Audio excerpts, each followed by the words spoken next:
আর ছেলে দুটি অবাক হয়ে যায় আর বলে, আমরা 22 তারিখ অযোধ্যায় শ্রীরামের প্রতিষ্ঠা উপলক্ষে কিছু চাঁদা ওঠাচ্ছি একটি ঘন্টা বানানোর জন্য, আপনারা যদি কিছু চাঁদা দেন। তখন ভেতর থেকে মহিলাটির স্বামী বলে তাদেরকে ভিতরে নিয়ে এসো। তখন ছেলে দুটি ভিতরে গিয়ে তাদের ইনভিটেশন কার্ড দেয় আর লোকটি সবকিছু ভালো করে পড়ে। তারপর ছেলেটিও রাম মন্দিরের সম্পর্কে আরও কিছু বলে।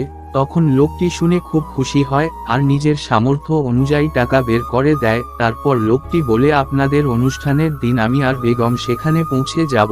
তারপর ছেলে দুটি রাম রাম বলতে বলতে বেরিয়ে পড়ে। তারপর মহিলাটি রেগে বলে, ওই অনুষ্ঠান আমাদের না, ওই ধর্ম আমাদের না, তুমি তাও ওদের টাকা দিলে। তখন ছেলেটি যা বলল সেটি দেখার আগে দয়া করে ভিডিওতে একটি লাইক করে ভগবান রামের জন্য একটি সুন্দর কমেন্ট করবেন। তখন ছেলেটি বলে, আমাদের ধর্ম আলাদা হলে কি হবে, আমরা তো সবাই মানুষ, আর রাম মন্দির প্রতিষ্ঠা হচ্ছে